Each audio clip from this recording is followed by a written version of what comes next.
Oh hey there, what's new? And more importantly, what's real and what isn't? With that ginormous question, today we're exploring the unreal and creating our own fictional universes. Today, we are world building. In fact, anything we invent, making a story, involves designing a world at the same time. World building is its own art, and by the end of this video, you would have written or drawn some of your imaginings. Before we begin, let's test what you already know. Question 1.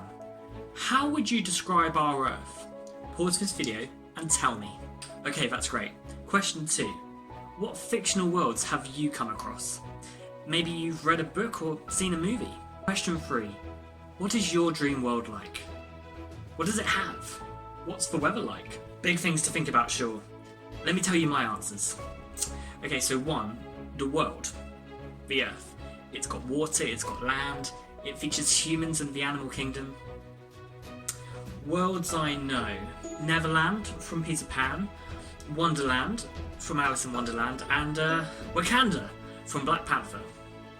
What's my dream world include? You'll find out about that later. Tom, tell us what world building is. Right, well here's the key definition. This is a story device that expands the scope of your creations, filling out a scene with visual descriptions, be it literally in the form of a proper backdrop, or just existing as a detail for your audience to imagine. World building can be useful for what your characters are experiencing. For instance, look! That beanstalk might lead us to the giant that stole our golden egg! Sometimes though, you might just want to world build just because, and that's okay. It may not have relevance to the story, such as, cool, is anyone else annoyed that it's raining unicorns right now?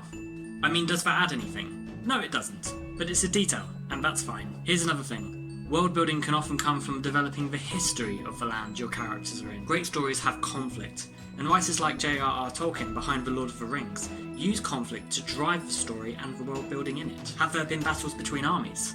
How has that affected Middle-earth and what it looks like now? Think of the Chronicles of Narnia. How have Mr. Tumnus and the Beavers been affected by a long-lost war we don't know, but they know about? It's not just about inventing the past and telling tales of war, though. Looking to the future and building worlds around the idea of intrigue can be just as effective. Watch this. I wonder what's behind that cave door. No! It's a giant fluffy bunny with sharp teeth! So yes, world building can add character, but it can also stem from just asking a question. We didn't need to know what was behind that cave door, but we found out. The cave door exists now, right? Now let's world build. Remember I asked you about what your dream land involved? Well, have those answers at the ready. You might want to pause this video after each step I present to write something down or add to a drawing maybe. Step A. Describe the type of your world. Is it like ours? Is it round? Is it square? Does it have seasons or weathers? What does it share? Does it have geography, politics? Does it feature colour or not? Think about how your world differs. What makes it unique and individual? Does it bend? Does it have time constructs? The key word here, fantasy. Be as mad and wild as you want. If it doesn't work logically, that's fine, but if it works for you, then go for it. Step B. Details. Like filling out any important form at school, I need you to make some decisions right now. What I suggest here is to free write, or if you're an actor, you might want to improvise a scene. Yes, by yourself, that can be possible too. So here I'm about to invent a new alien race, think about some conflict, and build some history for the story. Watch. Goodness gracious, look over there! Are they ZYBORGS? What beautiful, mythical, shiny creatures. Let's get close and hear what they're saying. Did you hear that? They're going to fight the Byzantians for the kingdom that they haven't been in power of for centuries. See what I did there? My friends, all of that is world building. It's adding to the story. And no, the audience might not have been able to see the creatures in that scene, but it exists because it's been said. 3. Step C. How does your world tie into the story and the characters? Any imagining you make will affect everything else in the story, and this is why I mention continuity right now.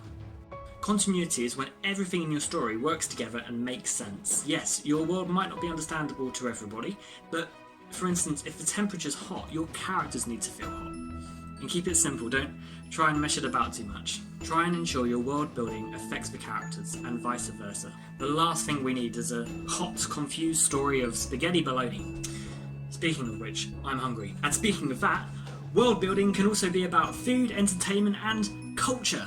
That's step 4. Are you making a land that has tradition? What's its culture like? Are there unicorns having a cup of tea every afternoon at 3 o'clock? Is your world like Neverland, where the Lost Boys have to think of the food they're eating rather than cook it? It may not be much, but giving your creation a culture adds colour, dimension, and makes it more relatable and believable for your audience. Step E is language. Are there any words or vocab particular to your world? Do the characters speak English, or another wonderful language of our earth? Is there a tribal hymn that celebrates the power of voice? Finally, step F, number 6. La histoire, the history of your world. Where did it begin? Are there certain events on your timeline you wish to plot and make relevant to your story? Have there been queens? Were there dragons setting fire ablaze the land at some point? Is there a Christmas? So those are the steps. Seriously, by now what you've thought about should have much dimension as the axes our Earth sits on. Well done. So one last thing, and this is the part where I show you how to make something physical that maybe you could send in to us at Yes Let's. World building can require the making of a map, and this could be useful for the characters or even the audience or reader of your story. It could even be a prop. It could go in a program of a show. Now here, you're not just thinking about what's in the world, but you're plotting its space. Where are things in relation to other things? Is it long or is it short? Is the world grand or is it tiny? I'm thinking of Seussical right now. The musical, yes. That show is about a world and how different worlds have different shapes and sizes in relation to one another. Clever stuff, eh? Once upon a time, and this is an absolutely true story, my lovely dad created a story for me about wizards, kangaroos, and a bunch of fish in the sea. He drew a map, and it's something you could be inspired by.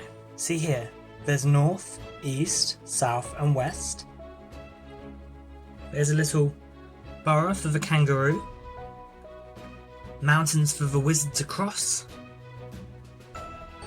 There's fish down here. And as you can see, there's a road for our characters to travel across. Colourful and simple. Seeing this, something that had been in my dad's head, on a piece of paper, helped me understand what he was talking about. Could you do a map for us? Have a go. And a key question to think about going forward. Does your world change? How does it transform and progress? For now though, I'd love you to send your maps to us at Yes Let's. Or it could be writing from this video that you've done, or even a picture. Send them to yesletskids@gmail.com. And if you're not 18 yet, please ask a parent or carer first. Not forgetting, go and like Yes Let's YouTube channel below. Loving your thoughts. Keep thinking for me. Enjoy your day now. Cheerio. Bye.